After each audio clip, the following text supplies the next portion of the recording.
Yang dihasilkan tuh per bulannya sebanyak apa? Segimana?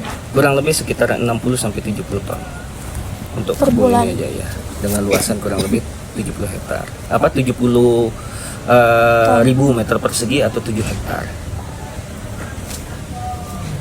Kalau misalkan kayak benihnya, pupuknya, terus alat-alat yang digunakan itu apakah udah dari di Indonesia sendiri atau misalkan masih membutuhkan dari impor gitu dari luar? Ya, ada benih yang memang dari lokal dan ada juga terbagi benih dari luar ya, import. Jadi ada jenis-jenis tertentu yang memang kita belum mampu untuk membuat benih itu bernas namanya, ya bertaraf nasional. Ya, jadi bernas itu apa aja, dari kualitas ya, dari daya kecambah atau germinasi, terus dari karakter atau spesifiknya.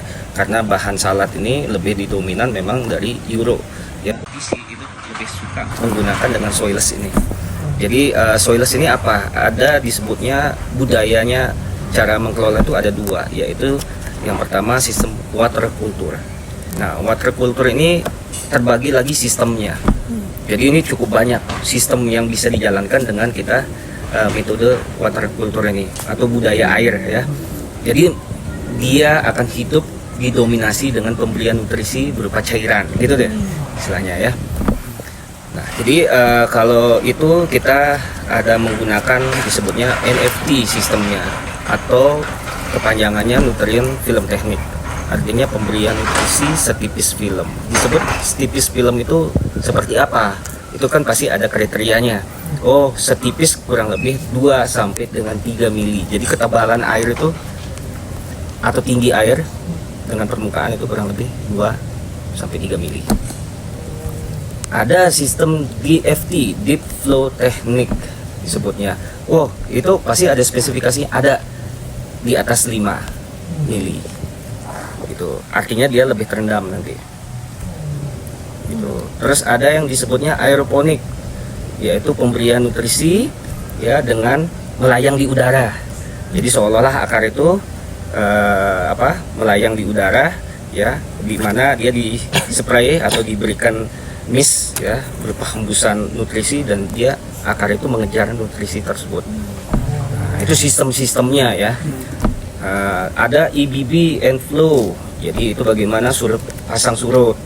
Ada istilahnya diberikan dulu dengan ketebalan 5 langsung disurutkan ya.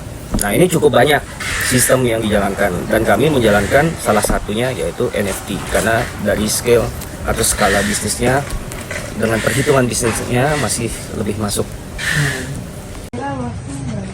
Untuk luasan greenhouse ini tuh 3.000 meter persegi. Terdiri dari sistem NFT seperti ini, NFT yang di meja-meja, kurang lebih secara populasi ini 25.000 tanaman. semuanya lettuce, semua jenis lettuce. Cuman beda-beda aja secara warna, bentuk atau tipenya beda-beda. Untuk sistem hidroponik NFT udah tahu belum? Udah jelasin enggak? Dan singkatnya, kalau simpelnya tuh pemberian nutrisinya seperti film. Jadi dia ngalir air dan nutrisi. Biasanya pengecekannya tuh tiap hari, pagi-pagi harus cek dulu VTM-nya berapa, harus sesuai yang apa yang dikehendaki tanaman. Itu harus dimix dulu biar ngaduk rata, baru setelah itu didistribusikan melalui pompa utama dan akan didistribusikan ke inlet. Setelah itu baru keluar lagi dari namanya output dan balik lagi ke tandon utama. Jadi kayak akuarium lah simpelnya seperti itu. bolak-balik, tapi secara ppm dan jumlah airnya harus tetap dipantau. Biasanya itu kita lakukan pagi hari. Kenapa pagi hari? Karena tujuannya tuh biar ketika ada sinar matahari, tanaman udah siap makan. Untuk berfotosintesis kan salah satunya harus ada sinar matahari. Jadi udah tanaman tuh tinggal makan lah gitu gampang. Kira-kira untuk satu tempat kayak gini butuh berapa pekerja Pak biasanya? Untuk area ini 2 orang.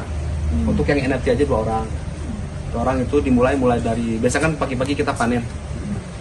Setelah panen bersihin bekas panennya, pemasangan net pot, tanam, sama paling ngecek-ngecek takutnya kan ada yang mampet. Seperti itu. Jadi untuk luasan ini 2 orang.